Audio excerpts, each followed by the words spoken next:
हे पहा की उद्या माननीय नितीन गडकरी साहेब आणि माननीय शिवराज सिंग चौहान साहेब या दोघांच्या उपस्थितीमध्ये आणि सुप्रीम कोर्टाचे निवृत्त चीफ जस्टिस आणि आता केरळचे राज्यपाल या सगळ्या मंडळींच्या उपस्थितीमध्ये माननीय मुख्यमंत्री एकनाथ शिंदे साहेब आणि राज्याचे कृषी मंत्री धनंजय मुंडे साहेब यांचा सत्कार दिल्लीमध्ये होणार आहे।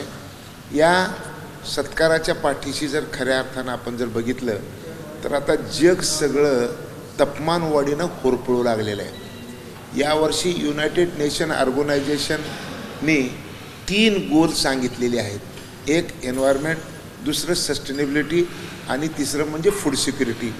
या तिन्ही विषयामध्ये काम महाराष्ट्र सरकारने केले। याचबरोबर युनायटेड नेशन ऑर्गनायझेशनचे जे जनरल सेक्रेटरी अँटोनियो गुटेरस यांनी सांगितलं की तापमानवाढीचं युग संपलं आणि होरपळीच्या युगाला सुरुवात झालेली आहे। आता क्विक ॲक्शनची आवश्यकता आहे, नसलं तर पृथ्वीवर मानवजातीला मोठ्या संकटाच्या समोर जावं लागणार आहे। माझ्या माहितीप्रमाणे एक कार्यकर्ता म्हणून 50 वर्ष शेतीवर काम करणारा कार्यकर्ता म्हणून, शेतीवर असणारा कार्यकर्ता म्हणून मी जेव्हा सगळ्या जगाचा अभ्यास करतो त्यावेळेस माझ्या लक्षात असं आलं की अँटोनियो गुटेरसच्या आव्हानाला प्रतिसाद देणारं कदाचित देशात तर नाहीच नाही पण जगात सुद्धा दुसरा कोण मुख्यमंत्री नसेल असे एकनाथ शिंदे साहेबांनी UNIच्या 3 गोलवर महाराष्ट्र राज्यामध्ये काम सुरू केलेलं आहे, म्हणून त्यांना उद्याचा पुरस्कार मिळू लागलेला आहे। या 3 संदर्भामध्ये आपण जर एक ओळीत जर बोलायचं झालं तर आता तुमचे माझे मुलं वाचणं कठीण आहे। दिल्लीमध्ये 52.9 तापमान झालं आहे। आपण दिल्लीत बसलो, दिल्ली गॅसचं चेंबर आहे। तुम्ही ज्या गावातून दिल्लीत आलात, तुम्ही जर तुमच्या गावात परत गेलात तर 12 वर्ष तुमचं आयुष्य वाढणार आहे। आता काय समसंख्या विषम संख्या, कार्बन वाढलेले म्हणून मग कधी होमवर्क म्हणजे घरी बसून काम करा, कधी शाळेला सुट्ट्या, कधी झाडं धुवा, कधी रस्ते धुवा। ह्याच्यानं आता माणसं वाचणार नाहीत, नाकात पाणी शिरलंय। आता वेगळं काहीतरी करावं लागणार आहे आणि वेगळं जर काही करायचं असेल तर भारत सरकार स्वतः सांगतं की 20% झाडं लावा आणि मग 20% झाड जर लावले तर तुमचं हे सगळं नीटनेटकं होणार आहे, नाहीतर आपली वाट लागलेली आहे। याच्याबद्दल काही विचार करायचं काही कारण नाही। 52.9 तापमान गेलं, 50च्या पुढे तापमान गेलं तर ब्रेन जात आहे, मेंदू जात आहे, हार्ट जाते आणि किडनी जाते। आणि मग आत्ता 50च्या पुढे तापमान गेलं आहे, पुढच्या वर्षी 55 व्हायची शक्यता आहे। अशा परिस्थितीमध्ये कार्बन आणि तापमान दोघे सख्य भाऊ आहेत, यांना जर कंट्रोल करायचं असेल तर झाड लावावं लागणार। महाराष्ट्राचं आपण सगळे मराठी पत्रकार मंडळी इथं भेटलात मला म्हणून आपल्याला सांगतो, महाराष्ट्रामध्ये 21 लाख हेक्टरमध्ये झाडं लावायचा निर्णय 1 जुलैला वसंतराव नाईकांच्या जयंती दिवशी माननीय एकनाथ शिंदे साहेबांनी हरित महाराष्ट्राची घोषणा केलेली आहे आणि 21 लाख हेक्टरमध्ये झाड लावायची घोषणा केलेली आहे। याच्यामध्ये सगळ्यात महत्त्वाचं जर काही असेल तर जास्त बांबू राहणार आहे, का तर बांबू लवकर वाढतो आणि अनेक उपयोगी आहे, मल्टी यूज आहे आणि सुपर फास्ट वाढत असतो, म्हणून बांबूची निवड केलेली आहे। हे एक काम। दुसरं काम, आज काल तुम्ही मुंबईत बघताय सगळेजण, मुंबईमध्ये 6 तासात 300 मिलीमीटर पाऊस पडलाय। माझ्या जिल्ह्यात वर्षाला जेवढा पाऊस पडतो त्याच्यातला 6 महिन्याचं पाऊस 6 तासात पडलेलं आहे। हे जग बुडण्याचे संकेत आहेत। आणि मग तुतीकोरीन तामिळनाडूमध्ये 960 मिलीमीटर पाऊस पडतो, नागपूर बुडतो। या सगळ्या गोष्टी जर बघितल्या तर आता तुम्हाला सगळ्यांना एक गंभीरपणाचा इशारा मी सांगणार आहे। आता 130 दिवस, 140 दिवस, 150 दिवसाचं पीक आता येणे नाही, 2-2, 2.5 वर्षाचा पाऊस एकेका दिवसामध्ये पडून चाललेला आहे। आणि म्हणून मायक्रो मिलेट आता तुम्हाला आम्हाला खावं लागणार आहे आणि पेरावं लागणार आहे। पेरल्यापासून काढणीपर्यंत फक्त 45 दिवस लागतात। 140 दिवस आणि 150 दिवसाचं पीक कुठलं आणि फक्त 45 दिवसाचं पीक कुठलं? यावर्षी मिलेटची MSP जाहीर करणारा भारतातला पहिला राज्य म्हणजे महाराष्ट्र आहे। महाराष्ट्राने मायक्रो मिलेटचं क्लस्टरसुद्धा सुरू केलेलं आहे, म्हणजे फूड सिक्युरिटीमध्ये सुद्धा झालं। सस्टेनेबिलिटीमध्ये मी आपल्याला सगळ्याला आनंदाची गोष्ट सांगणार आहे, आत्ता कदाचित भारतात जगात पहिलं राज्य असेल की आता आपण 15 ऑगस्टपासून महिन्याला 11 लाख टूथब्रश बांबूचे तयार करायची सुरुवात करणार आहे. कशामुळं? प्लॅस्टिक बंद करायचं आहे.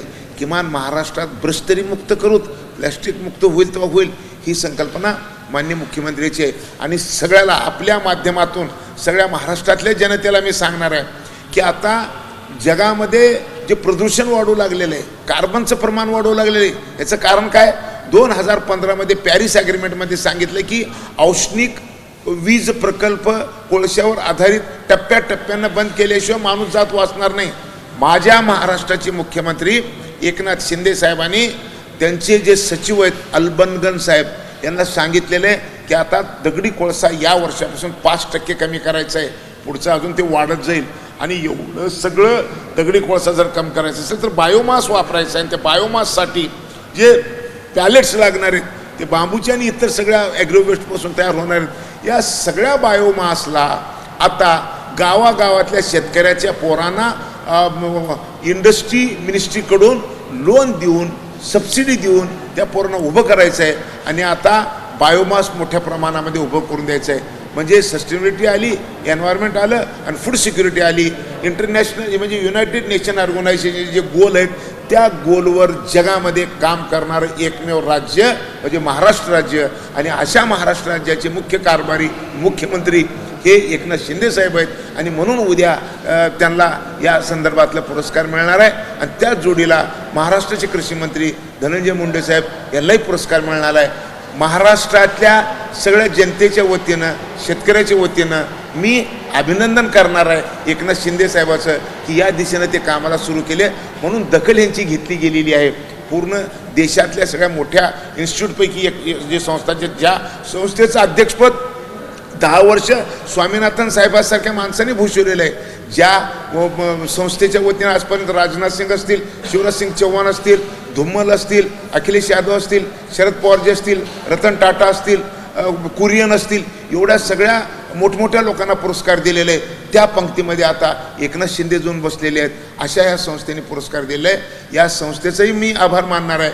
आणि असंच काम एकनाथ शिंदे साहेबांच्या हातानं व्हावं. आणि मानव जातीवरचे जे संकट आलेलं आहे ते संकट हाणून पाडण्यासाठी ज्या प्रयत्नाची गरज आहे ते प्रयत्न माननीय एकनाथ शिंदे साहेबाच्या हातानं व्हावं एवढी परमेश्वर चरणी विनंती करतो. आणि उद्याच्या या सगळ्या पुरस्कार सोहळ्याला महाराष्ट्राच्या जनतेकडून मी खरंच या दोघांचं मी आभार मानतो. आशाजी, आत्ताच महाराष्ट्राचा आर्थिक अहवाल जो होता तो समोर आला. त्याच्यामध्ये कृषी क्षेत्रामध्ये महाराष्ट्राची घसरगुंडी झाली, शेतकरी आत्महत्या वाढल्या. त्याचबरोबर कृषी क्षेत्रातला विकास दर जो आहे 1.9% आहे.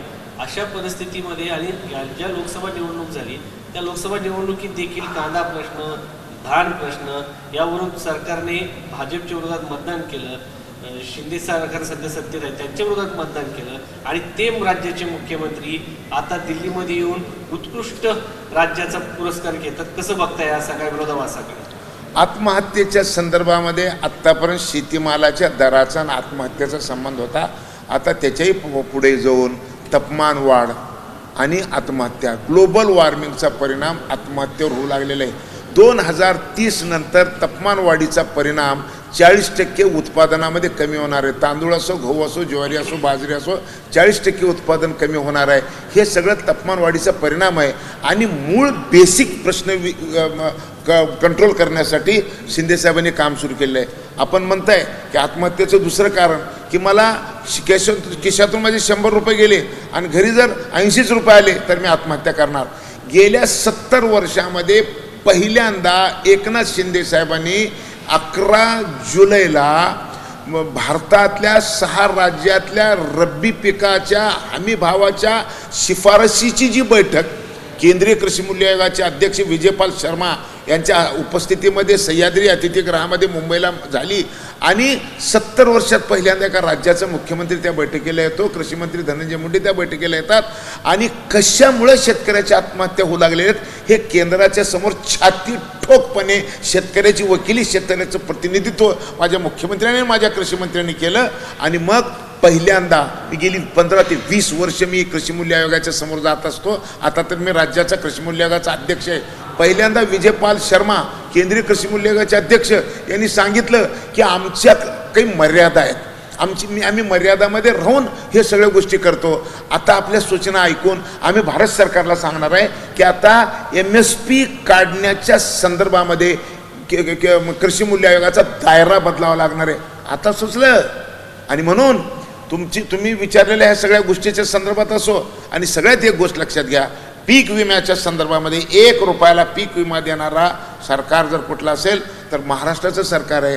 आपल्या माहितीसाठी सांगतो, जे काही किसान सन्मान निधी केंद्र सरकारकडून मिळती तेवढीच किसान सन्मान निधी देणारं म्हणजे 6,000 केंद्राचे 6,000 राज्याचे हे महाराष्ट्र राज्य आहे. यावर्षी नुकसान भरपाई 15,000 कोटी रुपये हे दिली गेलेली आहे राज्य सरकारकडून. या सगळ्या गोष्टी पाहिल्यानंतर परिस्थिती जेवढी विचित्र आलेली आहे, या सगळ्या परिस्थितीवर आता कंट्रोल करावा लागणार आहे. मोकळी शेती होण्याची सुतराम शक्यता नाही. आता शेतीच आच्छादित करावी लागणार आहे. असे अनेक प्रश्न तयार झालेले आहेत. आणि या सगळ्या प्रश्नाचं बेसिक काय तर ग्लोबल वॉर्मिंग आहे. आणि त्या ग्लोबल वॉर्मिंगवर अटॅक करण्यासाठी आता राज्याचं सरकार काम करू लागलंय. हे मला समाधानकारक आहे. ABP माझा, उघडा डोळे बघा नीट.